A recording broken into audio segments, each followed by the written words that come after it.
नमस्कार दोस्तों, मेरा नाम है गगनदीप। इस वीडियो में हम पृथ्वी के उन शुरुआती दौर को जानेंगे जब से पृथ्वी पर जीवन का पनपना शुरू हुआ।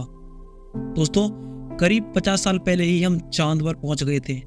इतिहास में पहली बार हमने अपने इस ग्रह को बाहर से देखा और वो दौर पृथ्वी के निवासियों के लिए एक बड़ी कामयाबी जैसा साबित हुआ। तब से अब तक इंसानों की आबादी दुगनी से भी ज्यादा हो गई है। इस वीडियो में हम ये जानने की कोशिश करेंगे कि प्रकृति के कौन से अजूबे अभी भी मौजूद हैं और सबसे महत्वपूर्ण, इंसान और प्रकृति दोनों के भविष्य को सुरक्षित रखने के लिए किन जीवों और जगहों की सुरक्षा सबसे जरूरी है। आज से लगभग 10,000 साल पहले जब इस दुनिया में पहली बार इंसानी बस्तियां बनी थी, तब दुनिया में हर जगह जमीन और पानी दोनों में जीवन अच्छा खासा फल फूल रहा था।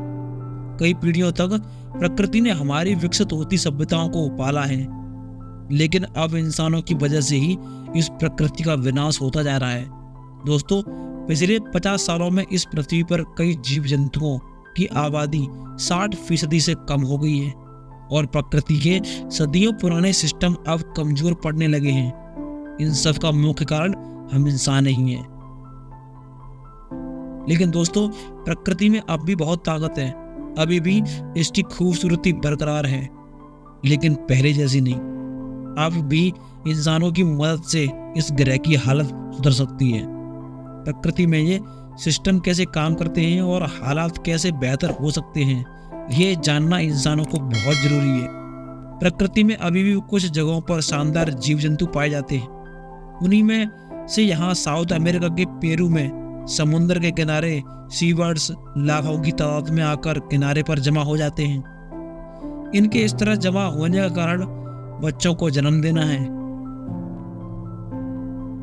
और हर सुबह ये सी बर्ड्स किनारे से उड़कर मछलियां पकड़ने जाते हैं। दोस्तों, सबसे महत्वपूर्ण जानकारी कि पृथ्वी पर जीवन पनपने के लिए एक साइकिल का होना बहुत जरूरी है। नहीं समझे?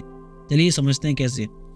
दोस्तों, हर साल तेज हवाएं लगभग 200 करोड़ टन धूल उड़ाकर आसमान में ले जाती हैं और उनमें से लगभग 1/4 धूल समुद्र में जाकर गिरती है और वहां न्यूट्रिएंट्स कहें तो पोषक तत्व पहुंचाती है, जो माइक्रोस्कोपिक जीवों के लिए बहुत जरूरी है और उन सभी जीवों से बाकी सब जीवों का पेट भरता है।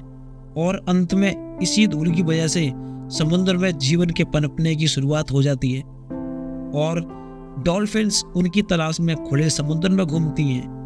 अब यहाँ मैकेरेल नामक छोटी मछलियों को क्रिल का एक झुंड मिलता है। आपको बता दें, क्रिल छोटे समुद्री जीव होते हैं जो समुद्री शैवालों को खाकर अपना पेट भरते हैं। लेकिन यहाँ एक ट्विस्ट है, खुद मैकेरेल भी किसी का खाना है, लेकिन किसका? खुले समुद्र में घूमती हुई डॉल्फिन्स का। दोस्तों, यही साइकिल जो है समुद्र में जीवन के पनपने का कारण बनती है। अब बढ़ते हैं अगले टॉपिक की तरफ। दोस्तों, समुद्र में वाष्पित होकर ऊपर जाने वाले पानी से बादल बनते हैं और फिर इन बादलों से ताजा पानी बारिश के रूप में नीचे आता है। लेकिन जीवन को सहारा देने वाली बारिश हर जगह एक जैसी नहीं होती। अफ्रीका, जहां प्राचीन जमाने में एक बड़ा तालाब था, लेकिन अब वहां बहुत बड़ी नमक की झील है, ये पूरी तरह से सूख चुकी है और यहाँ काफी तेज गर्मी पड़ती है। ये जमीन के उन जगहों में से है जहाँ जीवन पनपना बहुत ही मुश्किल है। यहाँ पर कुछ पैरों के निशान मिलते हैं जो पानी की तलाश में आए हुए जीवों के हैं। दोस्तों, बारिश अगर एक तय वक्त पर हो तो जीवन अच्छी तरह पनप जाता है। इससे जीवों की तादाद में भी वृद्धि होती है और उनकी नस्लों में भी। लेकिन दोस्तों, इस प्रकृति में अब इतना बदलाव आ रहा है कि बारिश तो छोड़ो, और भी ऋतुएं अपने तय समय पर नहीं आती। जैसे फसलों और इंसानों को हर ऋतुओं की आवश्यकता होती है, वैसे ही जीव और जंतुओं को भी। लेकिन अब न तो ठंड में ठंड है, न गर्मी में गर्मी और न बारिश में अच्छा खासा पानी। इसका मुख्य श्रेय भी हम इंसानों को ही जाता है। जिन जगहों पर भारी बारिश होती है, वहां पर घने जंगल बड़ी तेजी से उगाते हैं, जिसकी वजह से तरह तरह के जीव जंतु पनपते हैं, इतनी संख्या में कि इनकी प्रजातियों के बारे में पता लगाना मुश्किल हो जाता है। दोस्तों, अंत में यही कहना चाहेंगे कि इंसान अपने आप में अब भी सुधार कर ले तो अच्छा है, नहीं तो प्रकृति के उस भयानक मंजर को भी सोचने से डर लगता है, जैसा कि काल्पनिक फिल्मों में आपको दिखाया जाता है।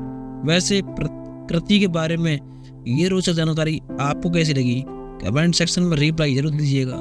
वीडियो में दी गई जानकारी यदि पसंद आई हो तो वीडियो को लाइक, शेयर एंड कमेंट, साथ ही चैनल को सब्सक्राइब करना न भूलें। वीडियो के अंत तक रहने के लिए आपको दिल से धन्यवाद। मिलते हैं अगले एक और शानदार टॉपिक के साथ।